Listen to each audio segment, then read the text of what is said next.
Creo que ahí está, ¿verdad? Creo que ya se está viendo por ahí la presentación. Y es una presentación de HACCP, HACCP básico. Es un sistema de inocuidad, del cual vamos a estar revisando ahorita algunos puntos. Sigo dándole las gracias a Canacintra por haberme invitado, ¿verdad?, a dar esta capacitación. Y voy a desactivar aquí el video para poder estarlo viendo mejor.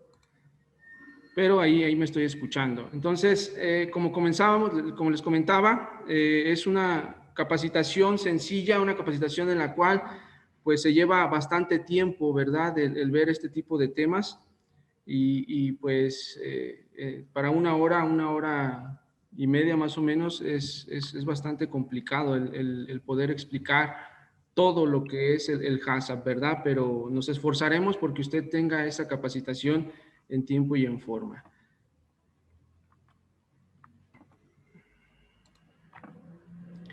Pues mi objetivo es que ustedes conozcan los principios básicos para el entendimiento del sistema HACCP y que así ustedes mismos puedan aplicarlo dentro de la industria de alimentos y lo puedan aplicar, ¿verdad?, en sus trabajos y puedan llevar a cabo un buen sistema. ¿Qué es lo que estaremos viendo? ¿Qué es lo que estaremos viendo en esta capacitación, en esta pequeña presentación? Vamos a ver algunas diferencias entre calidad e inocuidad. Vamos a ver los requerimientos que necesita el sistema HACCP. Vamos a estar viendo lo que es un sistema de gestión, el significado de HACCP, la historia del sistema HACCP, en qué consiste el sistema HACCP. Vamos a ver las 5 tareas preliminares, los 7 principios del sistema HACCP y algunas conclusiones y pues obvio lo que son las preguntas, ¿verdad?, que ustedes tengan ahí, dudas que estaremos resolviendo con respecto a este sistema. Ahora, ¿qué diferencias hay entre calidad e inocuidad, verdad? Estas diferencias entre calidad e inocuidad son muy esenciales que nosotros las conozcamos porque muchas veces confundimos las palabras de calidad, inocuidad, food defense, fraude alimentario, todo ese tipo de palabras en las que a veces no tenemos mucha relación con ello, ¿verdad? Y aquí en la presentación podemos ver la diferencia entre calidad e inocuidad. La calidad es la combinación de aquellos atributos y características de un producto. Y la inocuidad nos está hablando que un alimento es inocuo, ¿verdad? Es un alimento el cual no va a afectar nuestra salud.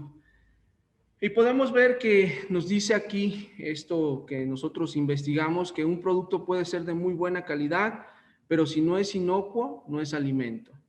Y también puede ser que un producto puede ser de baja calidad, pero sigue siendo considerado alimento si es inocuo.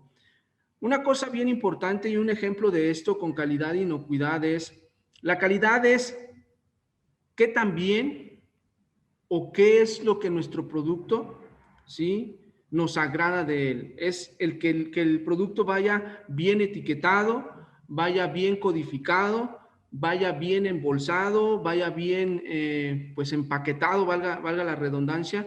Y la inocuidad es que ese producto no vaya a causar ningún problema de salud al consumidor.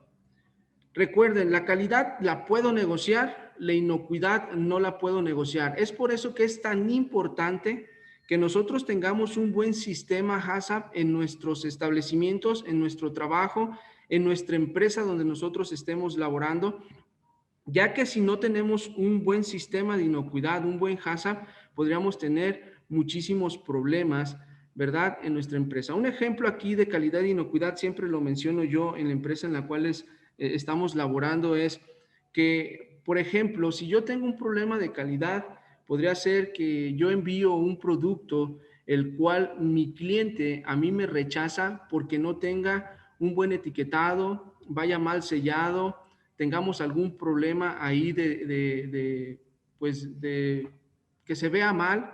Ese es un problema de calidad, al cual yo voy a poder negociar con el producto, con el cliente, diciéndole que yo le voy a restablecer, ¿verdad?, las cantidades que hayan llegado mal.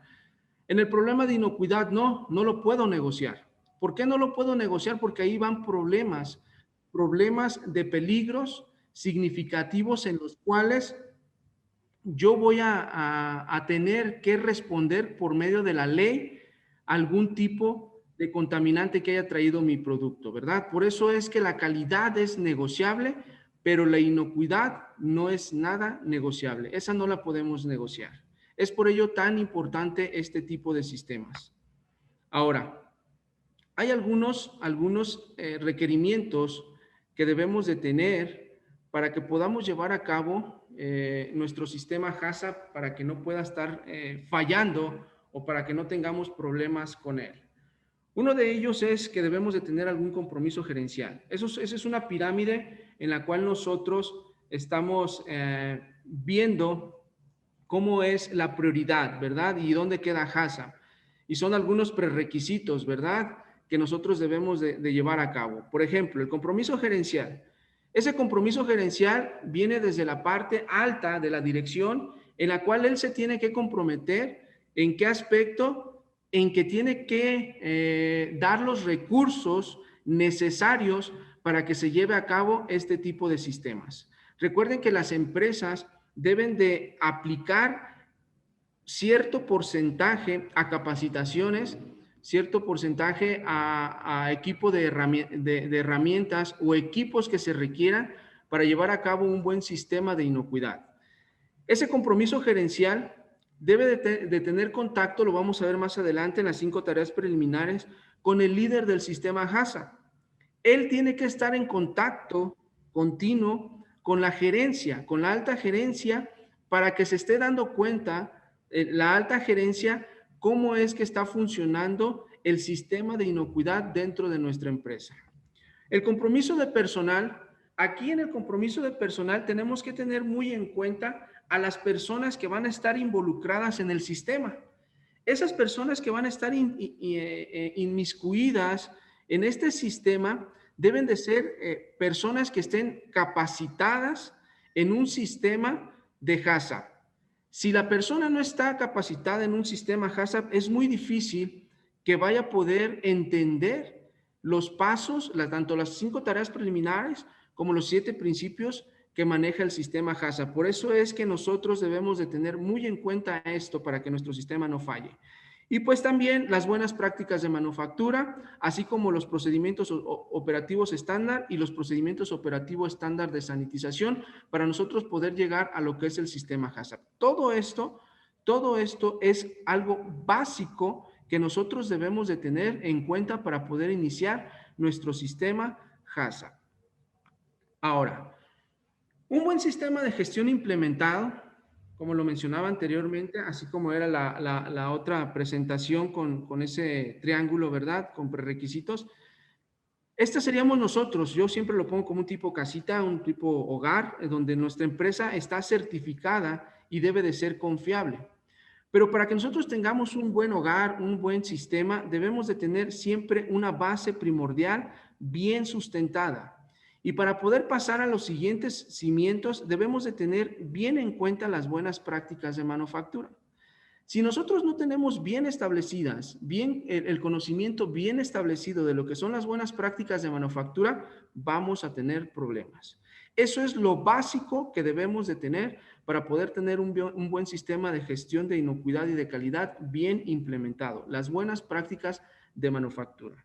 Todos las conocemos, todos los que estamos inmiscuidos en todo lo que es el área de alimentos, debemos de conocer todo lo que lleva a cabo, lo que implican las buenas prácticas de manufactura. Después tenemos los pilares, estos pilares que son bien importantes, de los cuales debemos de tener el conocimiento de calidad, de inocuidad, las cuales estos pilares nos van a sostener nuestro sistema ante GFSI, ya sea BRC, SQF, FSC 22000, IFS, cualquiera de estos sistemas son los que nos van a dar a nosotros el techo para que nuestra empresa esté bien cimentada y podamos nosotros dar productos con buena calidad y buena inocuidad dentro de todo nuestro sistema empresarial. Ahora, ¿qué pasaría? Véanlo así, ¿qué pasaría si nosotros quitáramos un pilar, ¿verdad? De aquí de nuestro hogar, pues todo esto caería, ¿verdad? No se sostendría. Al igual el otro lado, o al igual si no tenemos nosotros unas buenas bases, pues todo colapsaría, ¿verdad? Todo caería y no estaríamos teniendo un buen sistema de gestión implementado. Ahora, dentro de lo que vemos, cómo es que nuestro sistema HACCP surge? ¿Cómo surge nuestro sistema HACCP? Nuestro sistema HACCP surge, o cómo es que surge el sistema HACCP, surge de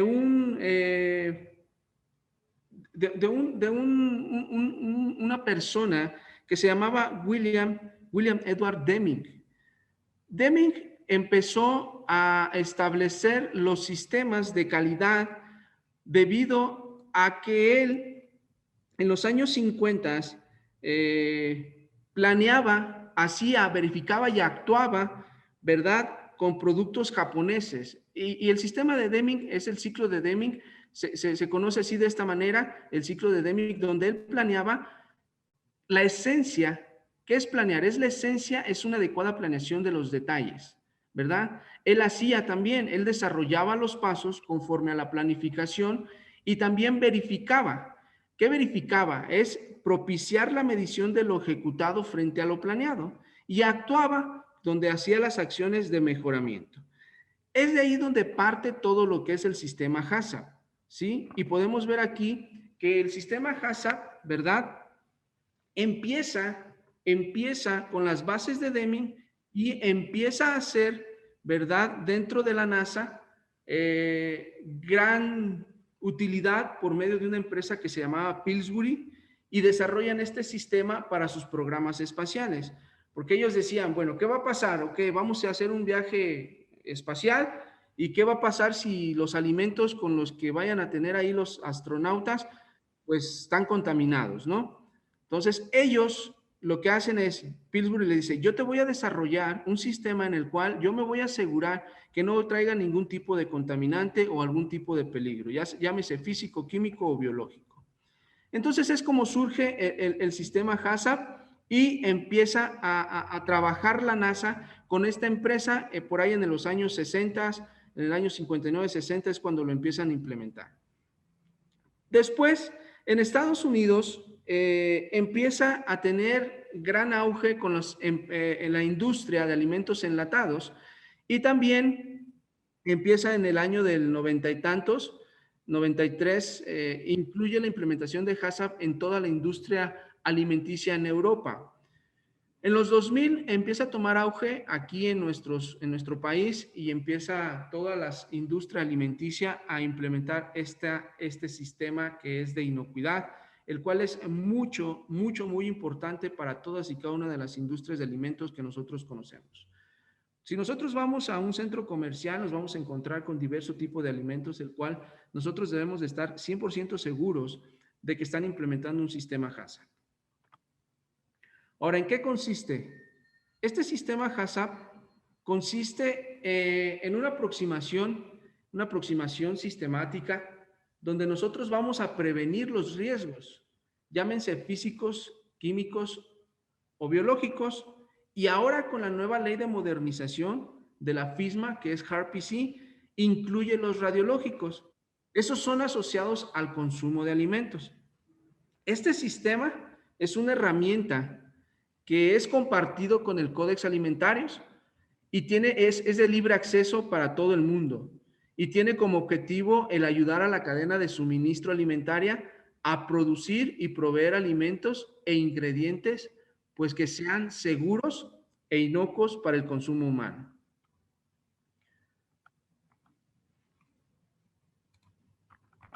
Ahora, ¿qué beneficios tiene el sistema? Tiene muchos beneficios. Yo enumeré aquí algunos y esos beneficios es que fomenta una cultura preventiva y proporciona los medios para prevenir errores de control de la seguridad e inocuidad de los alimentos. Esto podría perjudicar a la empresa. Si ustedes en su empresa de alimentos, empaque, alimentos, cualquier empresa que tenga que ver con alimentos, si ustedes no tienen un sistema HACCP, puede que tengan algún tipo de problema para poder exportar o para que sus clientes estén seguros de que están haciendo las cosas como debe de ser, ¿verdad? Ahora también es compatible con algunos sistemas de calidad, por ejemplo la ISO 9000 que habla de calidad y servicio, la ISO 14000 que nos habla sobre lo que es medio ambiente. Entonces va compatible todo este sistema, ¿verdad? Y permite que todas las personas también estén colaborando en la elaboración de productos inocuos. Debemos de tener todo eso en nuestro ámbito diario, ¿verdad? También permite demostrar que se gestiona eficazmente la inocuidad de los alimentos, así facilitando la inspección por parte de entes reguladores. Un ente regulador puede ser cualquier empresa certificadora, llámese NSF, Bureau Veritas, AIB, todo ese tipo de entes que pueden venir a certificar tu empresa, ¿no? También promueve el comercio internacional al aumentar la confianza en la inocuidad de los alimentos. Asimismo, ofrece los medios para dar solución a problemas relacionados con la inocuidad, evitando una repetición. Y cumple con los requisitos reglamentarios de la mayoría de los países. Si nosotros queremos exportar, es básico y esencial que nosotros tengamos un sistema en nuestra empresa. Y es aplicable a toda la totalidad cadena alimentaria. Además, también que se adapta al tamaño y tipo de empresa debido a la flexibilidad que se tiene, ¿verdad? Es muy importante que nosotros conozcamos nuestra empresa y lo vamos a ver en las 5 tareas preliminares. Y elimina controles innecesarios también, que eso muchas veces en nuestras empresas estamos con muchos controles de los cuales muchas veces ni los ponemos en práctica o muchas veces no son de gran utilidad para nuestro sistema de gestión.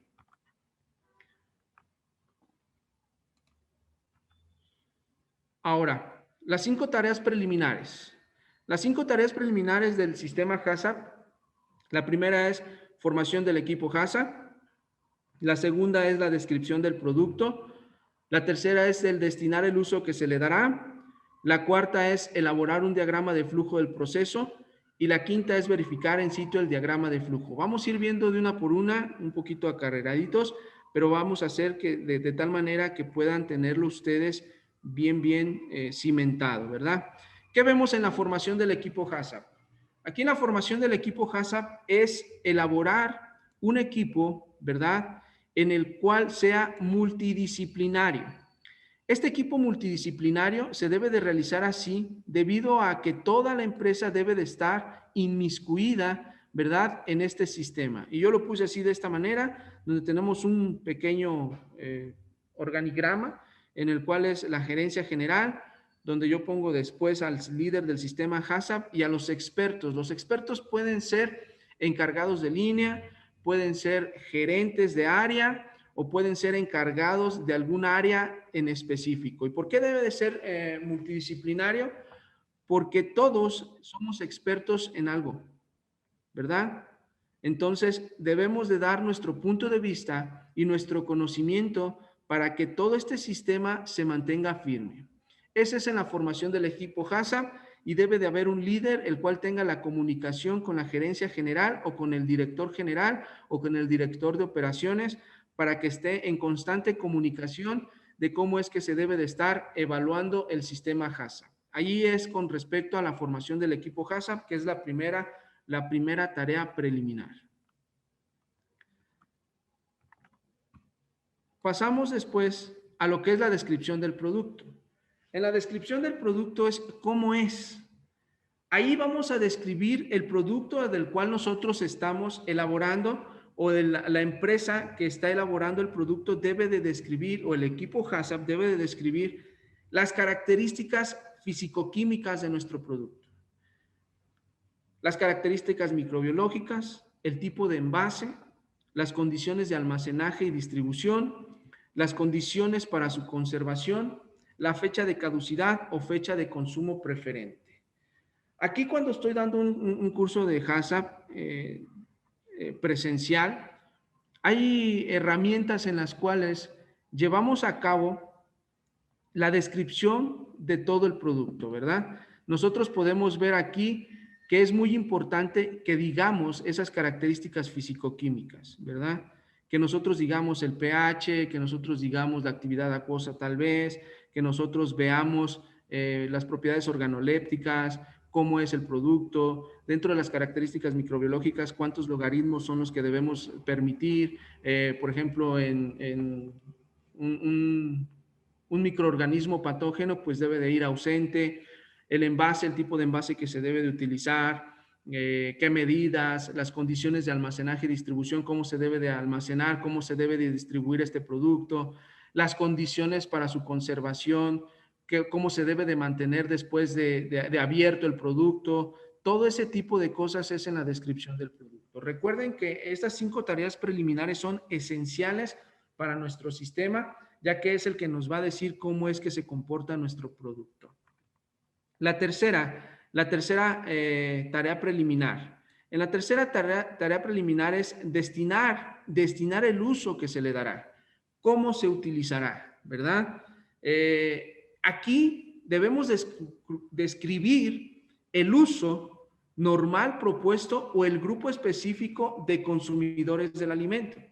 Recuerden que hay alimentos en los cuales no son aptos para niños. Debemos de plasmar en ese documento, ¿verdad?, los consumidores a los que va dirigido nuestro producto, ya sea en específico o sea para toda la población, ya sea bebés, ancianos, pacientes inmunodeprimidos y todo ese tipo de cosas en las cuales nosotros somos los responsables de que nuestro producto lleve toda esta información.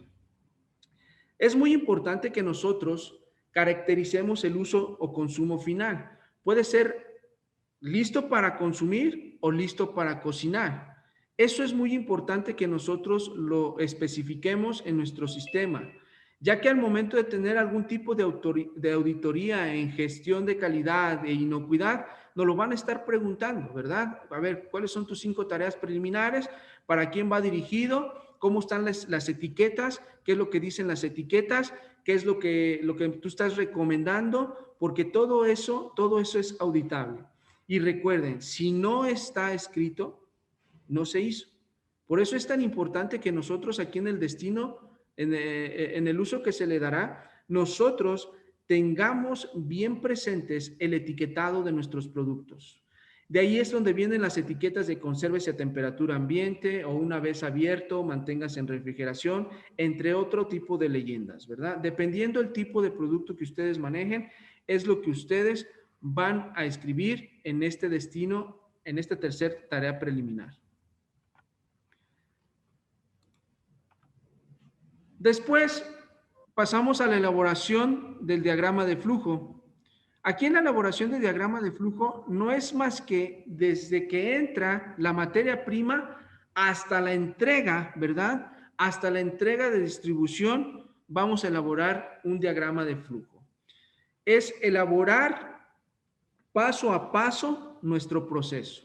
Desde que llega la materia prima, hasta que pasa a un lavado, hasta que pasa, no sé, a un desinfectado, todas las etapas del proceso deben de estar inmiscuidas en la elaboración del diagrama de flujo. Aquí puse yo unos ejemplos, algunas imágenes de diagrama de flujo haciendo referencia. Y es importante que consideremos las condiciones, tanto tiempo, temperatura, presión, todas las variables que vayan implícitas, ¿verdad?, en nuestro proceso las debemos de colocar. Me ha tocado ir a algunas empresas en las cuales me piden que les ayude a elaborar algún sistema de inocuidad y hay algunas empresas en las cuales muchas veces no toman en cuenta el agua, ¿verdad? El agua implícita, ¿verdad? En su sistema. Si tienes vapor, tienes que meter vapor. Si tienes alguna, no lo sé, algún ingrediente que venga en algún silo, tienes que meter todo lo que está implícito en tu proceso. Después de la cuarta tarea preliminar, que es la elaboración del diagrama de flujo, ese diagrama de flujo, la quinta tarea preliminar, debes ir a verificarlo en sitio. tienes que ir a ver que verdaderamente lo que estás colocando en tu diagrama de flujo esté ahí. Debe de hacer una revisión en el lugar de la operación para verificar que el flujograma coincida con el proceso real. ¿Por qué?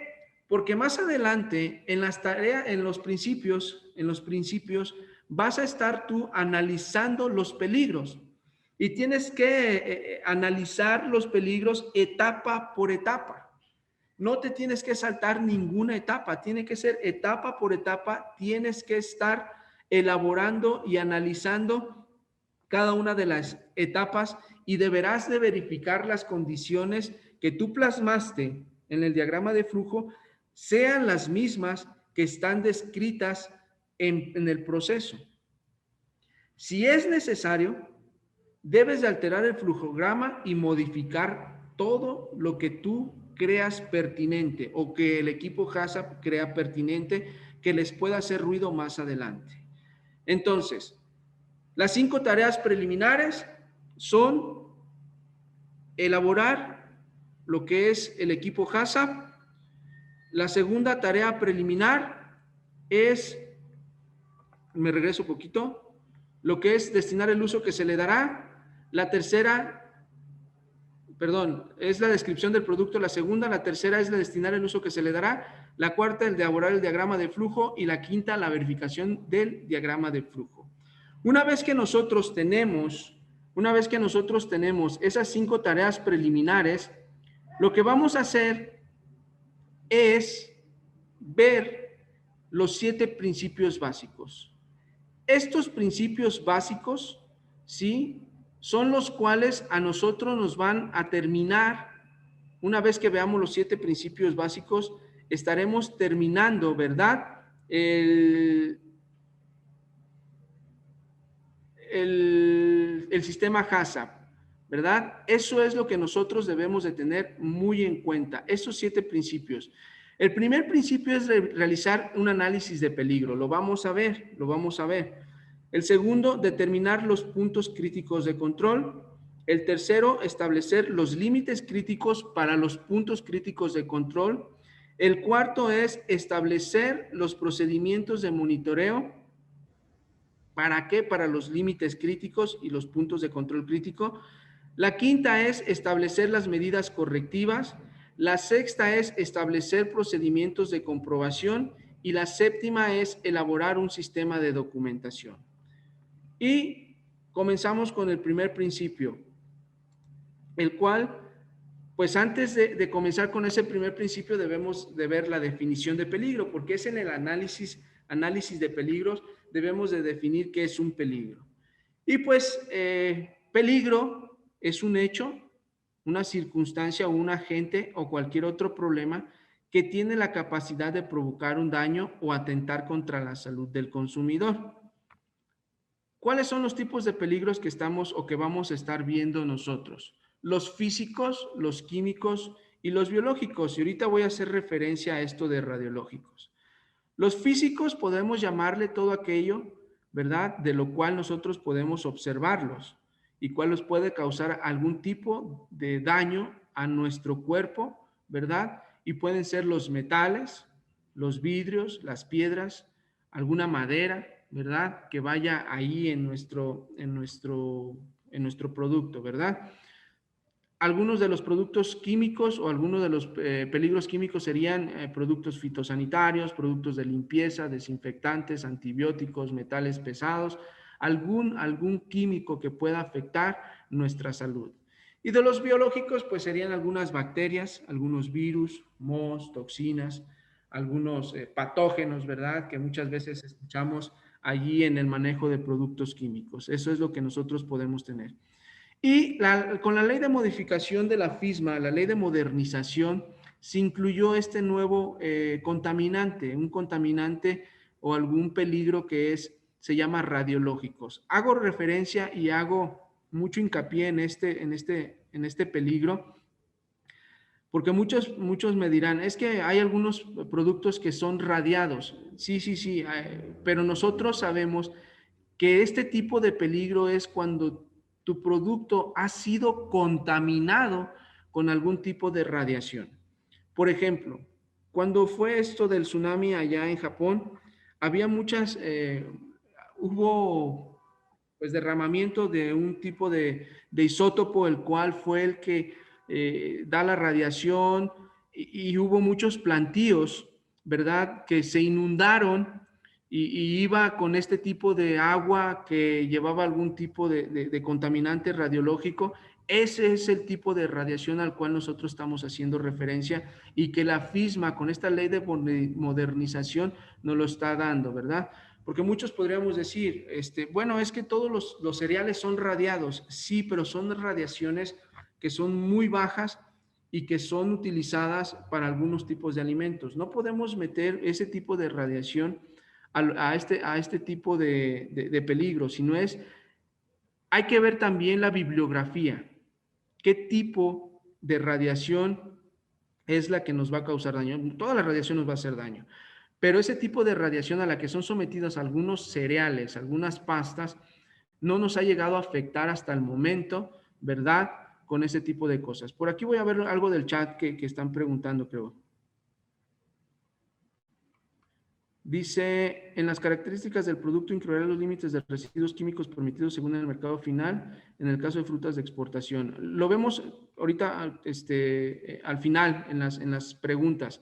Luego dice, ¿qué es lo que se documenta en la quinta tarea preliminar? En la quinta tarea preliminar nada más es verificar que tu diagrama de flujo coincida con tu proceso.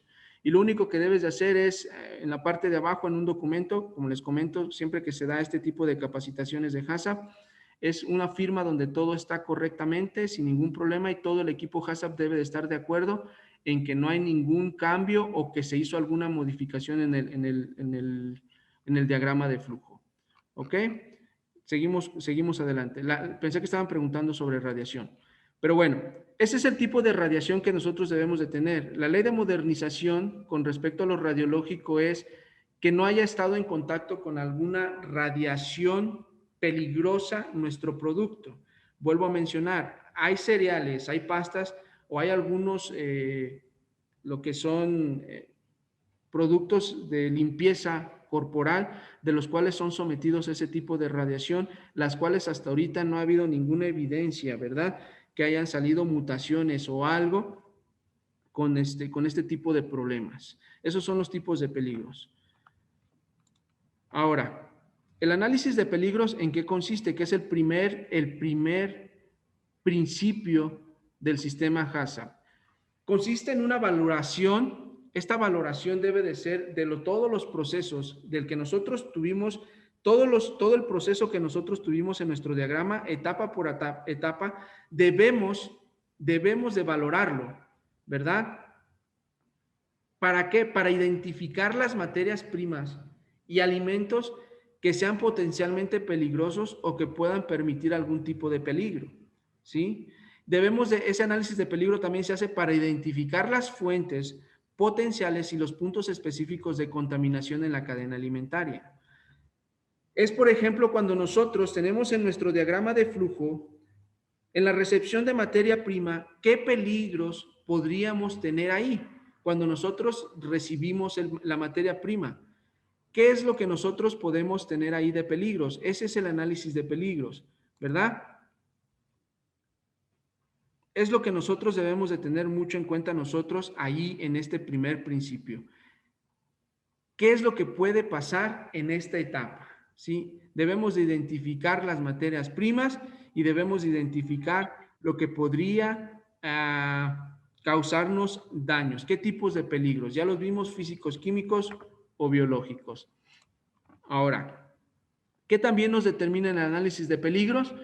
El potencial de los microorganismos para sobrevivir o multiplicarse. Si en esa etapa puede sobrevivir, ¿qué es lo que debemos de hacer para que no sobrevivan esos microorganismos? Y también valorar la probabilidad de presentación y la gravedad o severidad de los peligros identificados en nuestro diagrama de flujo y etapa por etapa. Este es un ejemplo de un análisis de peligro, el cual, pues, nosotros podemos ver, ¿verdad?, la etapa del proceso o ingrediente, ¿verdad? Tenemos la descripción del peligro, tenemos la evaluación del peligro y los controles preventivos que deberíamos de tener. Aquí en la descripción del peligro, este es un sistema en el cual nosotros vemos que tenemos, esto lo haríamos en una capacitación presencial, lo estarían haciendo ustedes, en el cual identificarían, por ejemplo, en el agua, ¿no? Donde tenemos los tipos de peligro, que son los físicos, químicos y los biológicos, en este lado, donde decimos cuál es la descripción del peligro, donde son los peligros para la inocuidad alimentaria razonablemente previsibles, introducidos, controlados o potenciados, ya sean biológicos, los químicos o los físicos. Aquí en los químicos nosotros evaluamos que incluye radiológicos y lo que son alérgenos, ¿no? Porque también tenemos que tener en cuenta todo eso. Y tenemos estas columnas donde tenemos la severidad, la probabilidad, donde se hace una multiplicación para sacar un número. Ahorita lo vamos a ver con las matrices. Y pues nos llegamos a un punto si es o no es un punto de control crítico. Y por ejemplo, aquí tenemos, ¿verdad? El físico, no identificamos en el agua, pero en el químico sí podemos identificar, podríamos tener algún tipo de problema químico con metales pesados. ¿Y cuál es nuestra algo de justificación? Es que podemos tener algún tipo de contaminación por presencia de metales pesados en el agua. Vamos a ver qué tan severo es. Voy a utilizar esta matriz. La severidad es qué tanto daño nos puede ocasionar. ¿Qué tanto daño nos puede ocasionar el que el agua tenga metales pesados? Y nosotros podemos poner aquí una severidad, una magnitud de daño de 2, donde podemos decir que es un bajo riesgo, ¿verdad? Y una probabilidad de ocurrencia, ¿qué tanto es probable? Por eso es que nosotros debemos de tener muy en cuenta toda la bibliografía que podamos sacar de todo lo que haya pasado anteriormente. Nosotros podemos ir al internet, ahorita que nosotros tenemos acceso al internet, qué tanto ha causado daño los metales pesados y si en nuestra comunidad donde estamos, nosotros podemos tener ese tipo de problemas, ¿verdad? De metales pesados. ¿Qué tanta severidad, qué tanto magnitud de daño? Nosotros pusimos un 2. Y la probabilidad de que ocurra de amenaza, pues es un 1, porque no hemos tenido, o nuestra bibliografía no ha tenido un problema tanto o tan grave con eso. Por lo tanto, al momento de poner el 2 y el 1 la probabilidad, al ser la multiplicación de 2 por 1, pues es un 2, no es un peligro potencialmente significativo para nosotros. Pero aquí nosotros, ¿cómo lo podríamos estar controlando? A lo mejor con programas prerequisitos en los cuales tenemos que estar haciendo análisis conforme a la norma 127 de la Secretaría de Salud de Agua. Eso es lo que nosotros tenemos que justificar. Por ejemplo, aquí la presencia de metales pesados son dañinos al consumidor. Sin embargo, rara vez requerirán atención médica. Todo esto lo sacamos nosotros. ¿De dónde? De nuestra bibliografía y de la información que se tiene con respecto a casos de algún tipo de problema con respecto al agua. Entonces nosotros aquí tenemos que la norma 127 de la Secretaría de Salud es la que nos regula todo esto. Entonces nosotros podemos justificar que para nosotros no es un punto de control crítico debido a que estamos cumpliendo con esta norma. ¿Cómo? Haciendo análisis de nuestra agua cada determinado tiempo, una vez, 2 veces al año, no lo sé, ustedes lo pueden evaluar. Ahora, vamos con los microorganismos. En el agua, vemos que aquí hay microorganismos patógenos en los cuales puede estar contaminada el agua, en la cual debemos de tener contaminación a lo mejor por inadecuado tratamiento de agua. ¿Cuál es la severidad? Pues puede tener una severidad alta, ¿verdad? De un 4. Pero la probabilidad de que ocurra es 1. Entonces es muy baja la severidad por la probabilidad. Cae en 4, que vemos que es un bajo riesgo. En esta parte de aquí tengo esta matriz donde nos indica de 1 a 6 es un bajo riesgo, ¿verdad? Entonces tampoco representa, ¿verdad? Un peligro. Pero sí tenemos programas prerequisitos de los cuales nosotros vamos a poder estar agarrando. Recuerden, HACCP es algo de inocuidad, es algo en lo cual nosotros debemos de tener muy en cuenta. Al momento que pasamos al HARPC con la ley de modernización de la FISMA, pasa a ser HARPC y ya tenemos lo que son prerequisitos elevados. En esos prerequisitos elevados debemos de tomar mucho en cuenta los procedimientos que tenemos para poder justificar todo este tipo de decisiones que debemos de tomar nosotros para nuestro sistema HACCP. Aquí nuestro sistema HACCP, nuestra justificación en nuestro sistema HACCP es que el agua proviene de la red municipal la cual viene con un tratamiento previo y los análisis microbiológicos, tanto internos como externos, no han detectado la presencia de estos patógenos. Salmonella, Listeria, monocitógenes y E. coli enterohemorrágica. Esto es lo que significa 0157H7, enterohemorrágica. Ese es un ejemplo de un análisis de peligros, ya punto por punto, con sus dos matrices. Y ahora vamos a ver este otro ejemplo de análisis de riesgos, pero ya con un punto de control crítico definido. Aquí es lo mismo, tenemos una etapa en la cual, pues yo le llamé detector de metales, en el cual, pues, ¿qué vamos a tener ahí? Pues vamos a tener también los peligros, los físicos, los químicos y los biológicos. Químicos ahí no vamos a poder estar teniendo, biológicos tal vez tampoco, pero sí vamos a tener algún tipo de materia extraña, en la cual, pues, la descripción del peligro nos dice que hay una materia extraña, algunas partículas pueden ser metálicas, de maquinaria, clavos, grapas, tuercas, etcétera, en la cual, pues, pueden ser incorporados al producto, ¿verdad? Entonces, ¿qué severidad tenía? ¿Qué daño puede ocasionar el que un clavo o algo vaya a nuestro producto? Pues es una severidad alta, ¿verdad? ¿Y qué probabilidad? ¿Qué probabilidad hay? Pues vamos a poner nosotros una probabilidad de 3, que sea mediana. Puede ocurrir, ¿verdad? Al momento de ser la multiplicación de 4 por 3, nos queda un 12. Entonces nos cae que es un alto riesgo. Aquí está, un alto riesgo. ¿Y por qué puede ocurrir? Por a lo mejor, no lo sé, que nuestro producto vaya algún tipo de pieza de la maquinaria, algún clavo o algo. Entonces, ahí podemos tener algún tipo de problema nosotros, porque si nuestro producto va destinado a todo el público, imagínense que un bebé pueda comer ese producto, pues va a atragantarse y va a poder tener problemas ahí, ¿no? Entonces, debemos de tener cuidado y por lo tanto tenemos aquí que es un detector de metales, el cual pues se vuelve en un control, en un punto de control crítico para nosotros. Eso es con respecto a lo que es el análisis de peligros. Y este es un árbol de decisiones. Este árbol de decisiones nos indica a nosotros si es o no es un punto de control crítico, ¿verdad?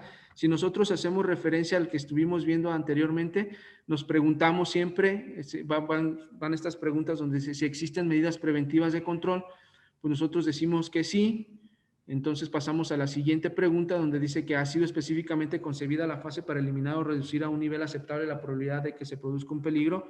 Si nosotros decimos que sí, vemos inmediatamente que nos pasa que es un punto crítico de control. Ese es para la toma de decisiones de si nuestro producto, si nuestro punto que estamos analizando es o no es un punto de control crítico. Una vez que nosotros hacemos el análisis de peligros, pasamos a nuestro segundo principio, que es el establecer los puntos de control crítico.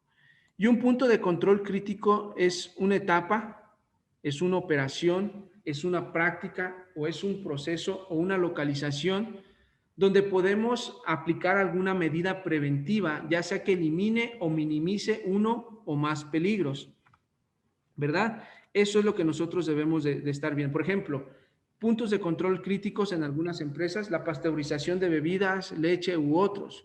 Algunos en la empresa, en la industria aguacatera, utilizan mucho lo que son los sanitizados, otros lo que son los high pressures, los de alta presión, y también podemos ver que puede ser algún tipo de limpieza y desinfección, puede ser algún punto de control crítico, en lo cual nosotros debemos de establecer. Una vez que nosotros tenemos el análisis de peligro, debemos de establecer los puntos de control crítico.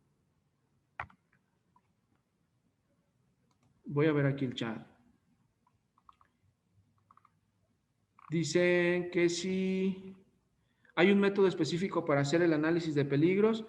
No hay un método específico, pero por lo regular el del Códex Alimentarios es el que puedes estar agarrando. Que si puedo compartir esta presentación, sí la voy a poder compartir. Más adelante dejaré por ahí el link y podré dárselo lo que es a los encargados para que les compartan la presentación. Bueno, continuamos. Una vez que nosotros tengamos los puntos de control crítico, debemos de establecer los límites críticos. Durante el establecimiento debemos de colocar las medidas de control, ¿verdad? Por ejemplo, en la pasteurización debe de ser tiempo y temperatura. El pH, la concentración de sanitizantes, el tipo de tiempo de presión, la temperatura, los patrones de detección en un detector de metales, etcétera. Esos son los que debemos de establecer los límites críticos, ¿verdad? Estos límites críticos se establecen de esta manera, donde nosotros tenemos un límite máximo y un límite mínimo. Este límite son los que debemos de estar nosotros respetar, ¿verdad? Para que nuestra operación esté funcionando correctamente. Por ejemplo, aquí puse este diagramita donde el cual nuestro proceso pues oscila, pero puede ser que después salga del límite máximo donde nosotros tenemos que hacer ya aquí una acción correctiva, y al igual si nosotros estamos por debajo del límite mínimo, debemos de hacer alguna acción correctiva. Esos son algunos ejemplos de los límites máximos y mínimos o los límites críticos que debemos de establecer en nuestro sistema HACCP. Nuestro cuarto principio es el monitorear.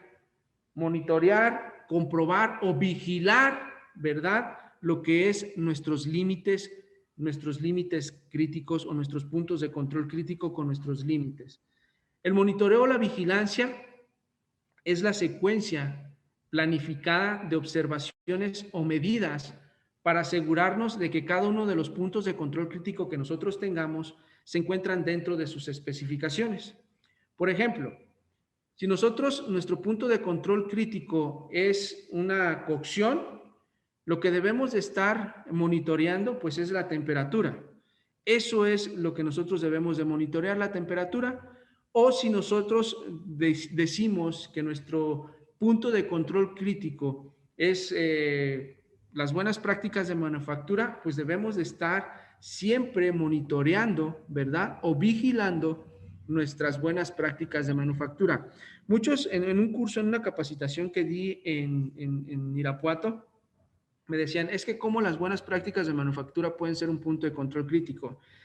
Hay muchas empresas en las cuales, por ejemplo, en el empaque de lechugas, lo que hacen ellos es estar lavando las lechugas, pero muchos no lavan las lechugas al momento de estarlas manipulando, debido a que si llevan agua al momento de ser embolsadas pueden echarse a perder.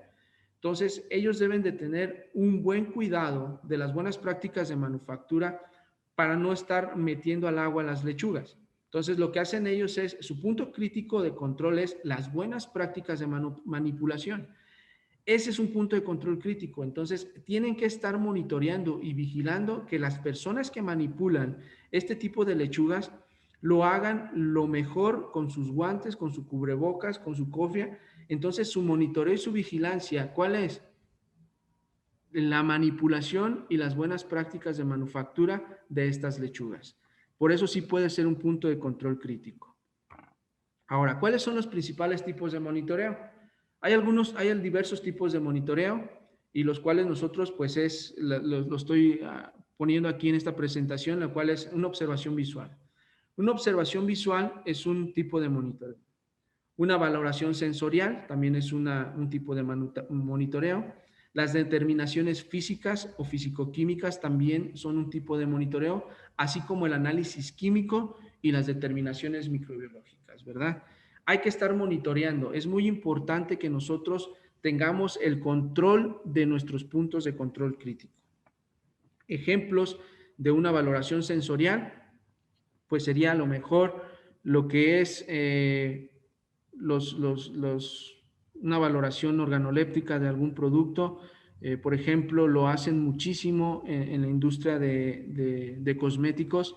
La observación visual, pues también, ¿no? El cambio de viraje a lo mejor de un sanitizante al momento de titular, las determinaciones fisicoquímicas, el análisis químico, que es lo que mencionaba anteriormente, al momento de estar haciendo una titulación de un producto químico para ver la concentración de un producto, es donde se puede hacer.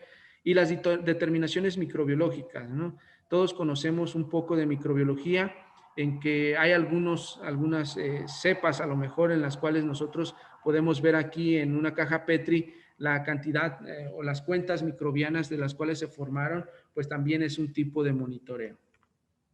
Ahora, las acciones correctivas. Aquí en las acciones correctivas es muy importante que nosotros tengamos en cuenta qué es lo que se va a hacer cuando nos salimos de la operación, cuando ya estamos en un límite máximo o en un límite mínimo. Las acciones correctivas son qué voy a hacer cuando no se cumplen las especificaciones del punto de control crítico o de mi producto. Son aquellos procedimientos o cambios que deben introducirse cuando se detectan desviaciones fuera de los límites críticos para volver a los valores o rangos de los mismos. Eso es lo que hacemos en las acciones correctivas. Esas acciones correctivas las debemos de tener bien plasmadas en un documento. Si no tenemos ese documento, debemos de elaborarlo y hacérselo conocer, dárselo a conocer tanto al equipo HACCP como a la persona que va a estar encargada del punto de control crítico. Ejemplo, ¿qué va a pasar si yo tengo una concentración de sanitizantes, verdad? En la cual es mi punto de control crítico. Yo tengo hipoclorito y yo voy a manejar los límites, un límite máximo de hipoclorito a 200 partes por millón y un límite mínimo a 50 partes por millón. Yo debo de estar entre esos límites, ¿verdad? Entonces, ¿qué pasaría? Yo tengo que estar, para empezar, yo tengo que estar checando. Ya definí mi peligro ahí, tengo que puede estar contaminado con algún tipo de patógeno. Entonces, en esa etapa yo tengo que quitarle ese patógeno. Y mis límites son de 50 a 200 partes por millón. ¿Qué pasaría? Y cada hora yo tengo que estar revisando. El monitoreo debe de ser cada hora, ¿sí? Cada hora más o menos 15 minutos. A las 9 de la mañana yo obtuve una concentración de 150 partes por millón. Estoy dentro del proceso. Pero resulta que a las 10 de la mañana yo tengo una concentración de 45 partes por millón. Inmediatamente lo que yo debo de hacer es parar el proceso, que esa es una acción correctiva, paro el proceso, ajusto la concentración, ahí lo tengo que decir yo a la persona encargada mediante un documento, qué es lo que debe de hacer. Ok, tú tienes que parar el proceso, agregar más producto químico, volver a hacer la titulación para poder entrar dentro, valga la redundancia, dentro de la operación, estar dentro de los límites de operación. Una vez que tú ya no estás en 45, sino a lo mejor con la cantidad que pusiste de hipoclorito, estás dentro en unos 180 partes por millón, continúas trabajando. Mientras no. Esas son las actividades o las acciones correctivas que debes de estar realizando tú. Los procedimientos o cambios que deben introducirse cuando se detectan desviaciones. Oye, ¿y qué pasa si excedo, si estoy en 250 partes por millón? Paras proceso, retiras lo que es tantita solución o poquita solución y agregas más agua. Una vez que tú haces todos esos procedimientos, vuelves a arrancar proceso. Esa es una acción correctiva, ¿verdad? Eso es lo que nosotros debemos de tener bien en cuenta, porque muchas veces nos atoramos aquí. ¿Y qué pasaría si yo sigo mi proceso, ¿verdad? Con una concentración alta de producto, pues voy a tener una contaminación ahora por producto químico. Es por ello que nosotros debemos de tener bien en cuenta nuestros límites, bien establecidos, ¿sí? Para no estar teniendo tantas acciones correctivas. Es bueno tener acciones correctivas. ¿Por qué? Porque así mismo estás dando cuenta que tu plan HACCP está funcionando y lo debes de documentar. Ahora, aquí hay algunos ejemplos. Por ejemplo, nosotros tuvimos el detector de metales, en lo cual nuestro punto de control crítico es un detector de metales. Es un peligro significativo. Aquí están los límites críticos, ¿verdad? Donde pasan los testigos de nivel de detección del equipo en ferrosas mayor o igual a 1.5 milímetros, las no ferrosas mayor o igual a 1.6 milímetros, y el acero inoxidable mayor o igual a 2 milímetros. Todo esto de los límites críticos, todo esto de los patrones o los testigos que se deben de tener, todo esto hay bibliografía en la cual ustedes se pueden acercar. Ahora, ¿qué vamos a vigilar? Pues la presencia de partículas extrañas. ¿Cómo? Con el paso de testigos. La frecuencia, aquí está la frecuencia, cada qué. ¿Quién lo va a hacer? Los operadores. Las acciones correctivas son las que estamos viendo. ¿Qué se hace al momento que nosotros pasemos el patrón o los testigos?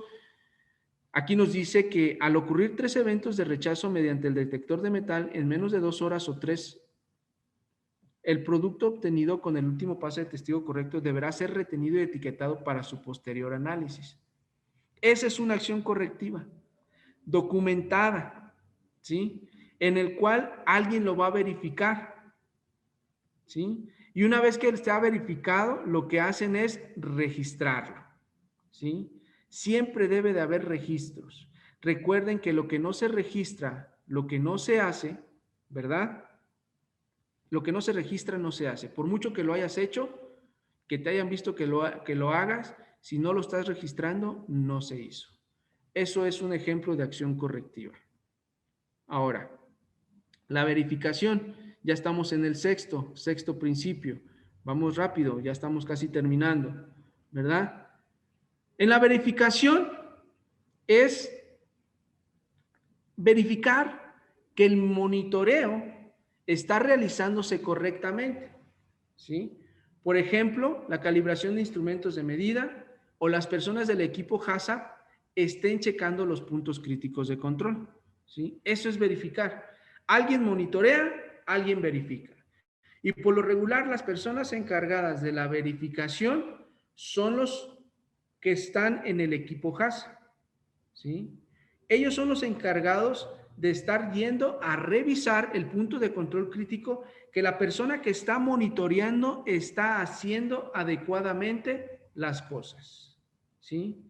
Debemos de asegurarnos que los puntos de control crítico y los límites críticos son apropiados, ¿sí?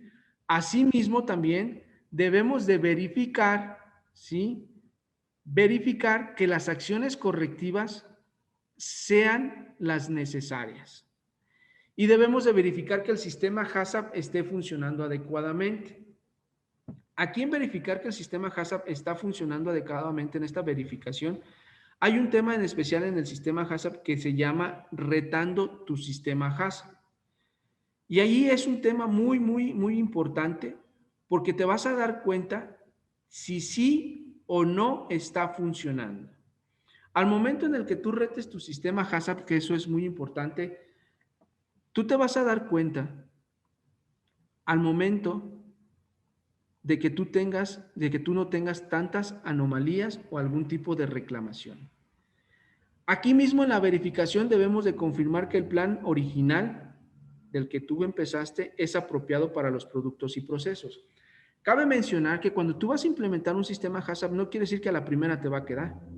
El sistema HACCP se va a ir modificando cada que tú tengas un nuevo ingrediente, un nuevo equipo de tu proceso, algún nuevo integrante, se debe de revisar. Y tú debes de tener mucho en cuenta, de que un sistema HACCP debe de estar siendo vigilado, monitoreado y verificado cada determinado tiempo. Por lo menos debes de tener, ahorita creo que son 3 reuniones o 4 reuniones HACCP al año para que tú tengas seguridad de que tu sistema está funcionando. Y vuelvo a mencionar, un sistema HACCP no se hace de la noche a la mañana, lleva tiempo y se va a ir afinando conforme tú vayas teniendo el expertise de tu sistema y tú mismo o la gente que está en el equipo HACCP. Este es algún ejemplo de verificación del sistema HACCP, en el cual pues lo puse como auditoría, donde hay una adherencia, por ejemplo, así lo mencionamos, la descripción del producto y del proceso, donde dice que si las características del producto, el empaque y el envase y el embalaje no corresponde a lo anunciado en el plan HACCP, pues aquí tú ves si es una menor, una mayor, si es un serio o es una crítica, ¿no? Ahí tú vas a hacer la evaluación. Este es un tipo de verificación de tu sistema. Ajá. Donde los peligros y factores de riesgo, donde estás calificándote, ¿verdad? Si se están realizando o no se están realizando las cosas bien en tu sistema HACCP. Voy a revisar tantito el chat, tengo dos. Dice, sí, lo voy a poder compartir, nada más con respecto a compartir el material. Aquí en medidas preventivas, tú tienes que evaluar si se están aplicando o no conforme al plan. Aquí es cuando tú estás retando tu plan. Si verdaderamente lo que estás haciendo en tu análisis de peligros, en tu decisión de puntos de control crítico, si es o no es. Anteriormente en una empresa también que fui por ahí a dar una capacitación de productos químicos, me preguntaban con respecto al sistema HACCP y esa empresa me decía que tenía más de 10 puntos de control crítico, a lo cual yo les hice referencia. ¿Cuántos puntos de control crítico? Tenemos 10. Les dije, si tienes 10 puntos de control crítico, aguas. Aguas porque por ahí hay algo que está fallando en tu sistema HACCP. No va a ser controlable. No puedes tener más de 3 puntos, 4 puntos de control crítico dependiendo del tamaño de tu empresa, ¿verdad? Supongamos, no quiero hacer comercial aquí, pero un Bimbo tiene 50 líneas en una empresa, en una planta, 50 líneas de producción, pues a lo mejor ahí sí vas a tener 10 puntos de control crítico porque cada línea tiene a lo mejor un detector de metales, ¿no? Pero no puedes tener muchísimos puntos de control crítico a menos de que tú tengas una empresa gigante. Estamos hablando de una empresa como Bimbo, un Sigma Alimentos, no lo sé, ese tipo de empresas que a lo mejor manejan diferentes tipos de áreas, pero también de líneas, ¿no? Entonces sí debemos de tener mucho cuidado con nuestros puntos de control crítico. Ese es algún ejemplo de lo que estamos viendo de verificación de nuestro sistema HACCP. Y pasamos al último punto, al séptimo principio, nuestro sistema de documentación. Para que nosotros podamos aplicar con éxito el sistema HACCP, debemos de mantener un sistema de documentación. Tanto registros como procedimientos, y estos deben de estar de forma eficaz y de forma exacta, deben de estar a la mano. Toda la bibliografía que tú utilices en tu sistema, lo deberías de tener bien documentado, ¿sí? ¿Por qué? Porque es tu biblioteca, es a donde tú vas a ir a acudir a sacar la información de todo tu sistema y de todo lo que a lo mejor anteriormente otras empresas, otras personas hayan documentado. Lo debes de tener bien claro, bien identificado, de forma eficaz y exacta. Ahora, la documentación se va desarrollando conforme el sistema se va ampliando y mejorando. Es lo que les comentaba. Un sistema HACCP no va a estar listo de un día para otro. Un sistema HACCP va a tardar en estar implementando, bien implementado. ¿Por qué? Porque te vas a ir llenando de documentación y donde se va a ir desarrollando conforme el sistema se va ampliando y mejorando. Ahora también aquí en el sistema de documentación, cuando tú tienes una auditoría, te piden qué formación del personal tienes, que el plan de mantenimiento preventivo, el programa maestro de sanidad y todos los programas que involucren tu empresa debe de ir en este sistema de documentación. Ahora, dentro de este sistema de documentación vienen los registros. Todos los registros deben de tener las desviaciones y medidas correctoras asociadas. Ese registro te debe de decir a ti qué es lo que debes de hacer si sales de los límites.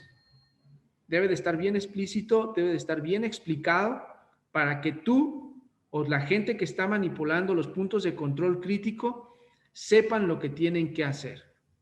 Deben de estar las desviaciones y medidas correctoras asociadas. ¿Qué va a pasar si me salgo del límite crítico? ¿Qué es lo que debo de realizar?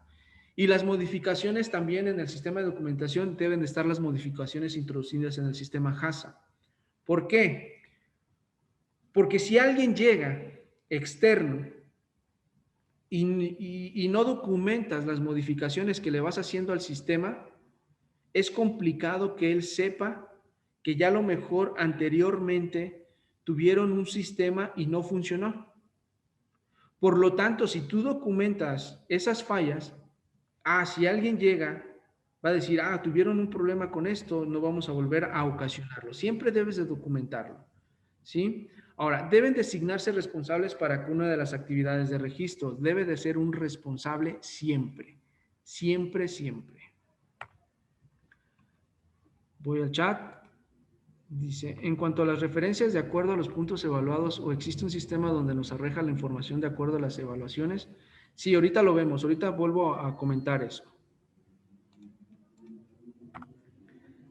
Registros. Los registros deben de ser ordenados de acuerdo con un índice, ¿sí? Ese índice debe de estar fechado, debe de tener bien en cuenta las cosas. ¿Para qué? Para si alguien mandamos nosotros a que revise, pues sepa dónde corresponden las cosas y deben de estar disponibles permanentemente, deben de ser aptos para su modificación y puestos al día, deben de estar disponibles en un formato que permita su inspección y se deben de conservar durante un periodo de tiempo mínimo de una campaña. ¿Qué quiero decir a mí mínimo de una campaña? Lo que dure nuestra fecha de caducidad, por ejemplo, si son 2 años la caducidad, pues deben de estar disponibles 4 años y medio más o menos, para que nosotros podamos acudir a esos documentos y poder tener en cuenta qué es lo que pudo haber pasado en nuestro sistema HACCP si tuviéramos algún tipo de recall, algún tipo de trazabilidad de nuestro producto. Muy importante, los registros deben de estar firmados y fechados. Siempre deben de estar firmados y fechados. Y otra cosa muy importante es que no deben de estar con tachaduras o correctoras y no se deben de utilizar lápiz, sino lapiceros, ¿sí? Este es uno de, cuando hace uno auditorías con respecto al sistema HACCP, esto es algo que a nosotros siempre, como auditor, nos pasa. No están firmados, no están fechados y algunos tienen correctores. Recuerden, es algo muy, muy esencial el que no se deben de utilizar correctores ni tachaduras en estos registros. Todos los auditores de calidad e inocuidad hacen énfasis en este tipo de cosas. Bueno, ese sería nuestro sistema HACCP en amplios rasgos, en algo básico, lo son las tareas preliminares, lo que son los 7 principios básicos.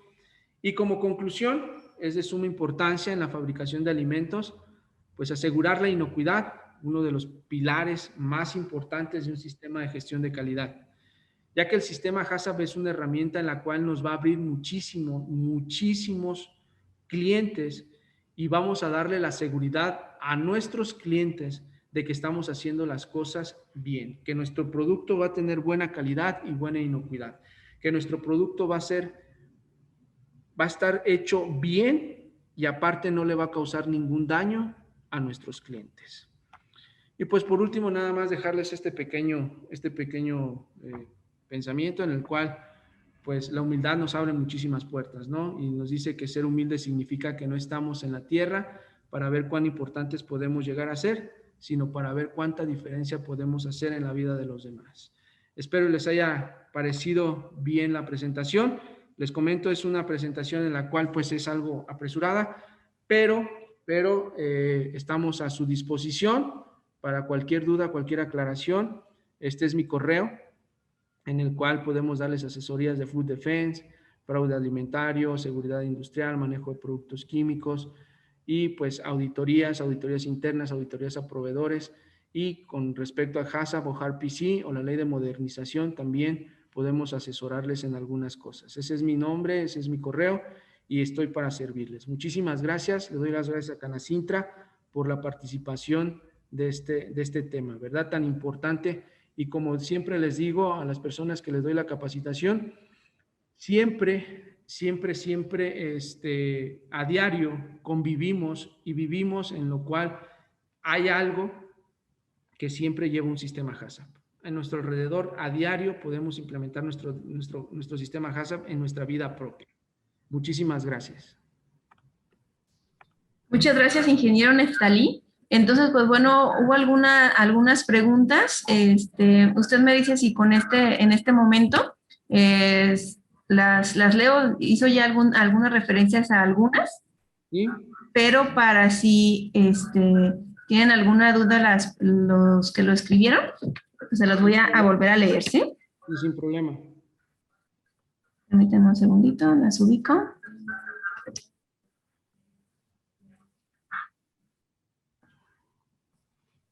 Permítame. Mientras tanto, si gustan las demás personas,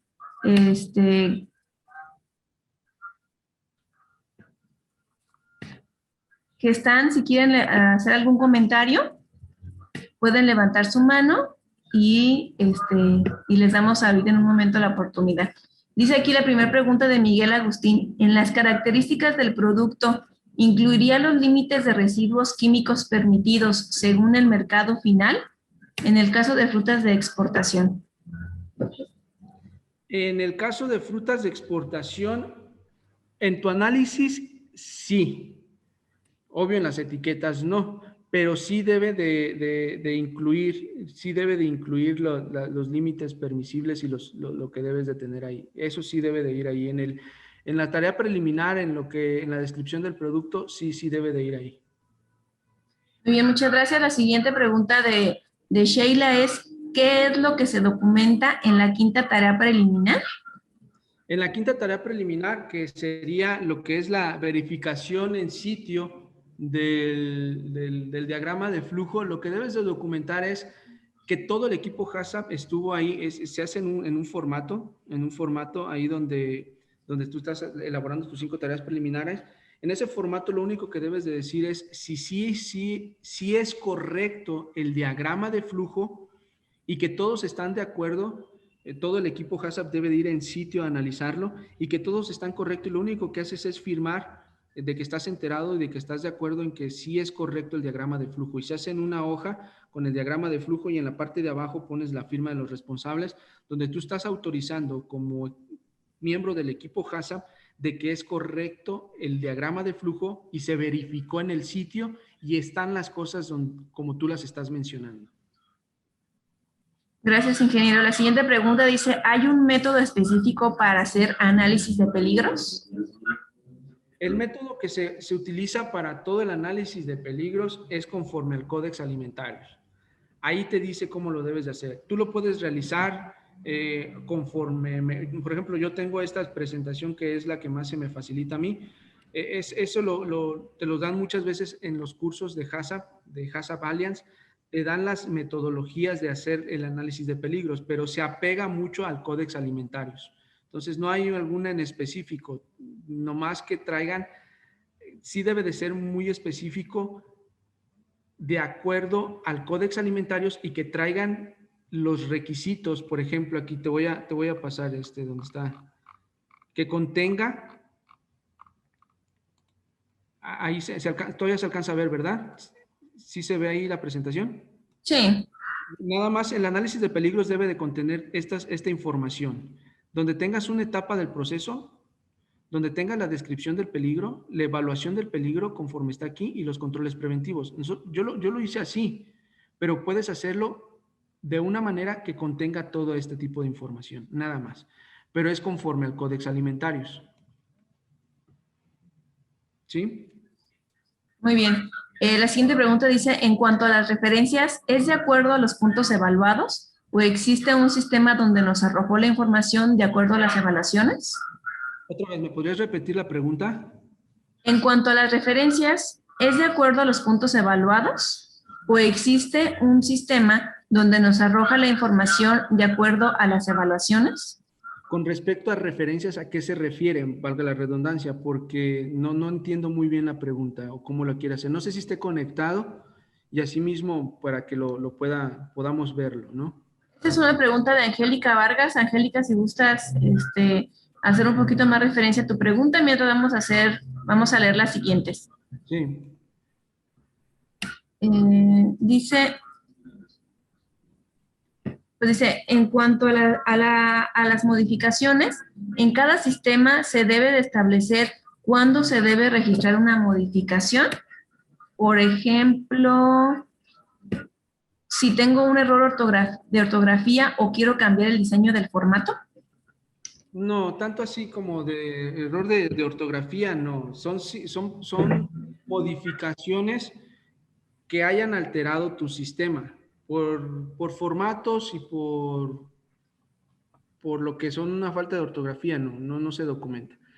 Simplemente se modifica debido a que a lo mejor llegó un nuevo integrante al sistema HACCP o introduciste una nueva materia prima, algún nuevo ingrediente, alguna nueva maquinaria. Solamente ahí es donde se documenta eso. Por falta de ortografía no se tiene que hacer algún tipo de modificación o documentación, ni tampoco por el tipo de formato. A lo mejor nada más hacer una referencia de que cambiaste el tipo de formato, pero pues no te implica en nada, ¿no? Porque eso lo vas a presentar tú en una auditoría, nada más.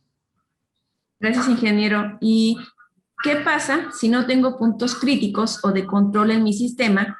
¿Y qué pasa después del análisis? Dependiendo, si tú no tienes un punto de control crítico, debes de tener puntos de control. Eso sí, ese punto de control lo debes de estar nada más supervisando. No vas a tener a lo mejor algún tipo de acción correctiva, pero si tienes punto de control, pues nada más es estarlos monitoreando y vigilando. El punto de control crítico, pues sí es más monitoreado, más vigilado, pero si no te sale, también es válido. Si tienes un sistema HACCP y no tienes puntos de control crítico, no pasa nada, pero debes de tener, y si tienes puntos de control, no pasa nada. Puede haber HACCPs en los cuales no vaya a haber puntos de control crítico y puntos de control tampoco, nada más es, a lo mejor las normas te piden que tengas un sistema HACCP, ¿no? Es eso, pero no pasa nada. Gracias. ¿Puede aplicarse este modelo de evaluación a industrias ajenas a la alimenticia? Sí, pero ya hay otro tipo de sistemas. Ahí ya tendrías que evaluar o tendrías que ver si es un sistema, es enfocado a, miren, por ejemplo, el Food Defense, el fraude alimentario, es algo similar al HACCP, ¿sí? Ahí también haces análisis de riesgos, tienes tus matrices y todo, pero es difícil que tú puedas implementar un sistema HACCP a otro tipo de industrias. Ahí ya hay otros temas en los cuales debes de manejar. Todo deriva, si se acuerdan, deriva de lo del ciclo de Deming. Ese ciclo de Deming es la mejora continua, ¿sí? De ahí es donde deriva todo lo que es el sistema HACCP, la mejora continua. Más bien, yo le hablaría, por ejemplo, a otro tipo que es fuera del ámbito alimenticio, sería a lo mejor, no sé, ver las OSHAs en seguridad o otro tipo de cosas. Esto es específico para alimentos, pero sí podríamos implementar un tipo de sistema, pero diferente a otro tipo de industria. Pero este es específicamente para alimentos. Sí, va relacionado yo creo con la siguiente pregunta en la que dice que si el sistema HACCP puede implementarse en una empresa de elaboración de sistemas de embalaje. No, ahí sí no. Ahí sí no. Esto es nada más para alimentos. Para embalaje, podrías hacer un sistema HACCP. De hecho, tengo una empresa a la cual le he asesorado en León, que es una empresa de embalaje, y sí tienen su sistema HACCP. Sí lo puedes implementar, sí, sin problema. Sí lo puedes implementar, pero a lo mejor no vas a tener puntos de control crítico. Sí se puede implementar sin problema. Igual a la otra también, lo puedes implementar sin problema. Ahorita La siguiente, hablamos de eso. perdón, la siguiente pregunta dice, ¿qué competencias deberán presentar los integrantes del equipo HACCP? Ok, las competencias que deben de tener un integrante de equipo HACCP es, pues primero y esencial, te lo va a pedir un auditor, es que tengas la capacitación en HACCP, básico y avanzado. Pues a lo mejor primero básico, ¿no? Porque el avanzado ya es un poquito más tedioso, ves todo esto más a fondo, pero ya ves lo que es la validación y la verificación más a fondo, porque hay temas de validación en los cuales muchas veces decimos, estamos validando, pero no validamos conforme al códex o conforme a algunas normas, ¿verdad? y a lo mejor manejo de productos químicos, manejo de personal, todo lo que va implícito con seguridad industrial y, por ejemplo, temas relacionados con respecto a la inocuidad y a la calidad de los productos. Esos son los temas que debes de tener tú o lo que debe de manejar un integrante del equipo HACCP. Muy bien, pues son todas las preguntas. No sé si alguno de los otros participantes quisiera hacer la pregunta directamente al ingeniero Neftalí. Lo puede hacer en este momento levantando su mano o activando su micrófono.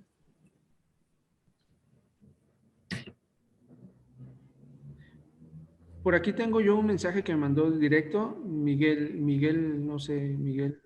Dice, Miguel Agustín, dice, límites máximos de residuos en caso de aguacate llegarían a ser restrictivos legalmente para la exportación. Sí, dependiendo al país al cual vayas. Tengo entendido que hay una lista en la cual te marcan los límites dependiendo al país al que tú vayas a exportar. Hay los límites que te representan ahí, ¿no? Tantas partes por millón de estos, si pasa de esto, pues no puedo recibirlo, ¿no? Pero sí, si pueden llegarían a ser restrictivos legalmente para la exportación, sí. Recuerden que el sistema HACCP es muy importante debido a que debemos de atender primero lo legal. La legalidad es muy importante en cualquier sistema, ¿sí? Es la legalidad. Legalidad, legalidad, legalidad, legalidad. Nosotros debemos de apegarnos siempre a la legalidad de los países a los cuales vamos a exportar, ¿sí? Recuerden que no es la misma legislación japonesa a la europea, a la de Estados Unidos o a la de Sudamérica. Entonces, es muy diferente la legalización. Entonces, debemos de tener muy en cuenta a dónde es que nosotros vayamos a exportar, ¿sí? Espero haber contestado la pregunta de Miguel. Gracias, ingeniero. Pues bueno, al parecer no hay más participaciones.